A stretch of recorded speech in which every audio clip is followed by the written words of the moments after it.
제목 사비의 노래 타사암. 지은이 하얀 구름. 부여하면 떠오르는 애달픈 낙화암의 설화와 백마강의 고요한 달밤하로 시작하는 백마강이라는 노래의 가사가 떠오른다. 123년 도읍지 부여를 친구들과 둘러보았다.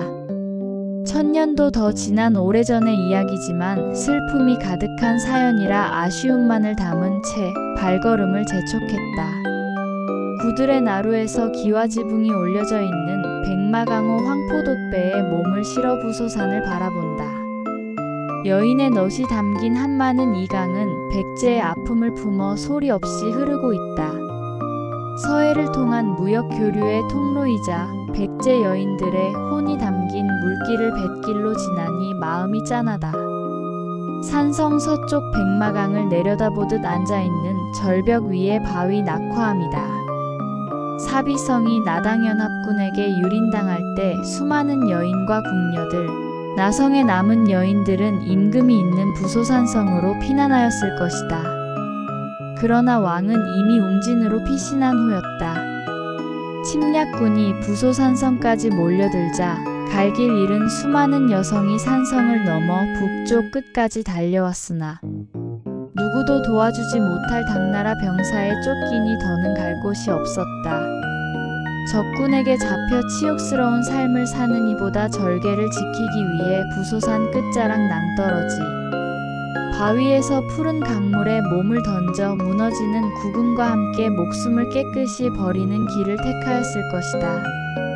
이처럼 여자의 정조를 생명보다 더 소중히 하고 마지막 순간까지 지키려 했던 충절과 넋이 어린 곳이다.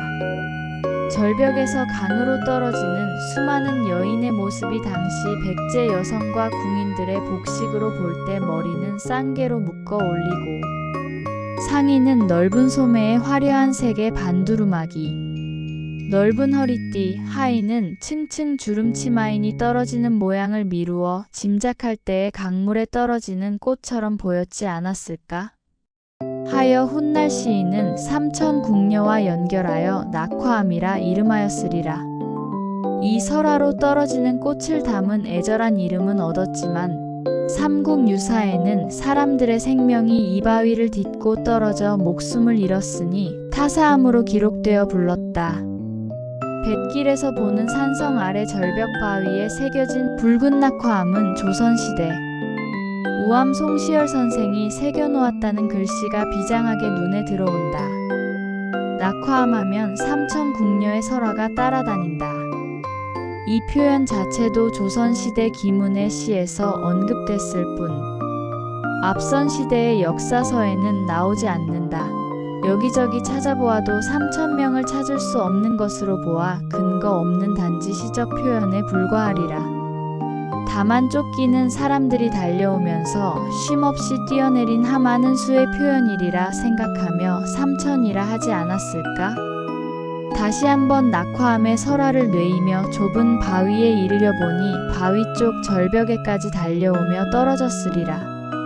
많은 사람은 부소산에 올라 낙화암과 백마강을 바라보며 강에 뛰어든 여인들이나 황산벌에서 최후를 지키며 산화한 한 맺힌 영령들의 숨결을 느끼며 사비의 애환을 노래하는 것이리라. 낙화암 뒤로 고란사에 이르니 누구나 종을 한 번 칠 수 있단다. 여기 3명이니 3번 칠 수 있다. 딩딩딩. 절 뒤쪽으로 돌아가니 약수터다. 고란초가 있어 고란사라 하나 아무리 둘러보아도 고란초는 보이지 않는다. 여기 약수는 한 번 마시면 3년 젊어진다는 전설이 있다. 어릴 때 읽었던 삼천갑자 동방서기를 떠올리며 한두 모금 마셨다. 참으로 시원하다. 친구들은 많이 마시지 말라고 서로 야단이다. 우리가 너무 젊어져 모르는 사람 되면 큰일 난다는 거란다. 고란초가 보이지 않아 아쉬운 마음 그지없지만 약수로 목을 축이고 백화정에 오른다. 정자 앞에 신을 벗고 들어가세요. 라고 하여 신을 들고 높은 누각에 오르니 먼저 있던 몇 분이 내려가자 우리로 꽉 찬다. 백마강을 내려다보며 쉴 때 시원한 바람이 저만치에서 나뭇잎을 흔들며 신호를 보내고 찾아와 땀을 식혀준다. 삼천 궁녀들의 원혼을 추모하기 위하여 1929년 당시 군수 홍한표가 부소산성 북쪽 강변의 험준한 바위 위에 육각형으로 지은 정자이고 천장에는 여러 가지 연화 무늬가 그려져 있다. 한참을 고요히 앉아 사비의 역사를 묵상해 본다. 당시 부여는 뱃길을 통해 번성하던 도시였고 비옥한 평야로 백성들의 삶도 윤택했다. 그러나 잘못된 판단과 시대의 흐름을 읽지 못한 지도층의 무지가 나라를 무너뜨렸다. 결국 수많은 백성과 여인들, 귀족과 왕까지 당나라 볼모가 되어 돌아오지 못한 채 역사의 강물 속으로 사라졌다. 역사는 되풀이된다고 했다. 오늘 우리는 그때와 과연 얼마나 달라졌는가? 진정한 애국은 평화롭고 정의로운 정치로 백성을 편안케 하는 일이다. 그날 낙화암에 몸을 던졌던 이들이 남긴 것은 꽃잎 같은 죽음이 아니라 오늘을 사는 우리가 되새겨야 할 깊은 경고와 눈물 어린 노래일 것이다. 감사합니다.